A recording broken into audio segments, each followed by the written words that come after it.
Hello everyone, in another analysis news program. So here's where we stand. After more than 16 months of war in Gaza, Israel continues to block aid and refuses to open the crossings. In response, the Palestinian resistance, backed by Yemen's Ansarullah, has reshaped the battlefield dynamics once again, right? Now let's break it down. The 4-day deadline giving to Israel and the mediators by the Ansarullah leader wasn't just an empty warning. It came right in the middle of escalating tensions in Gaza, the Middle East. This tells us two things, right? First, there is high level coordination among the resistance factions. And second, Israel and its backers are feeling the pressure. In fact, the panic was obvious from the moment the deadline was announced.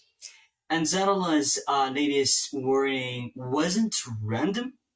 Let's agree on that. It's part of the bigger picture. Since the start of Operation Al-Aqsa Flood, Yemen has positioned itself as a key player in the conflict. The ultimatum to halt naval attacks in exchange for allowing aid into Gaza introduced a new equation: siege for a siege. In other words, Sana'a is proving that it can dedicate terms not just to Israel but to the international community as well. Analysts also see Yemen's position as sending multiple messages, standing firmly with the Palestinian resistance, pressuring mediators to force Israel into allowing aid, and warning of a wider confrontation if the blockade continues, right? So the message, guys, is so clear. The message to Israel: if the siege stays, the Red Sea conflict will escalate. This means direct military action against Israeli maritime interests, also American ones, something that could push the battle far beyond Gaza's borders. And let's be honest, that's the last thing the US wants, right?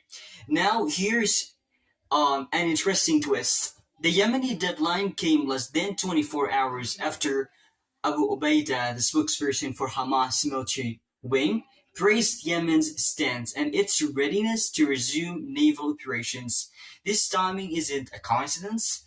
It confirms advanced coordination between the two sides, right? Showing just how unified the resistance front has become. In the last few hours, also, I've been following military analysts, and they see this as a major shift in the nature of the conflict. The resistance is no longer fighting alone, it's part of a regional alliance capable of applying both military and economic pressure in Israel, which only deepens its vulnerabilities, right? And the timing, what about the timing? Could it be more crucial? While negotiations are ongoing in Doha and Cairo over the next phase of the ceasefire agreement, Yemen's warning gives the Palestinian delegation extra leverage. It sends a clear signal, right? Aid access cannot be used as a bargaining chip in negotiations. On the Israeli side, the impact is already being felt. They know that further escalation will have serious economic consequences, especially with ongoing Yemeni attacks on their maritime trade, right? And these attacks have already caused significant distributions. Now, let's zoom out a bit, right? Hopefully, you're still following me.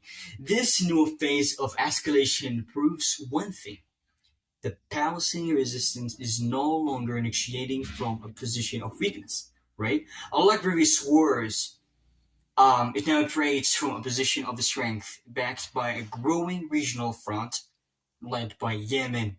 We saw this reflected in Abu Ubaidah's recent statements, where he made it clear that the resistance is ready for all scenarios, including return to full scale war if necessary. And that's not just rhetoric, or as some people call it. On the ground, the resistance has successfully repositioned its forces, countering Netanyahu's attempts to dismantle its command structure. At the same time, We're seeing clear shifts in the political landscape.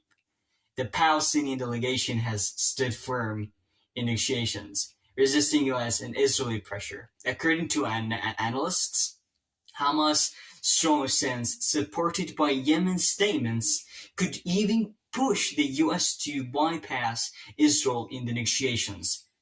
In unspoken acknowledgement of Hamas as the de facto authority in Gaza, where the Palestinian Authority continues to fade into irrelevance. Looking at the bigger picture, all signs indicate that this latest escalation is shaping a new regional alliance, one that includes the Palestinian resistance and Sana'a in the absence of any meaningful Arab state intervention. This alliance is now a key player in the regional power balance, as all of us know that, and it could expand even further in the near future. Experts also, guys, believe that Yemen's pressure on Israeli maritime trade is cementing its role as strategic partner in the resistance axis. This could pave the way for a broader alliance, bringing together forces from Yemen, Palestine, Lebanon, Iraq, and Iran. This is not just another flare up.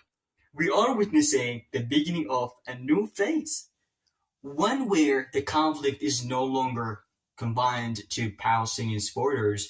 The Palestinian cause is now back at the center of regional and global attention. And with Israel refusing to budge, the Yemeni warning could be a defining moment, possibly setting the stage for a larger regional confrontation. Let us see, guys, over the next few days, we could see a complete shift in the rules of engagement under a new doctrine. Escalation for escalation, siege for siege. Simple equation that leaves Israel with two options. Either allow aid into Gaza or prepare for a long, costly battle across multiple fronts. Just a simple equation from Yemen issued in the over past days, and we've only 24 hours until a new escalating phase starts. Thank you so much for watching.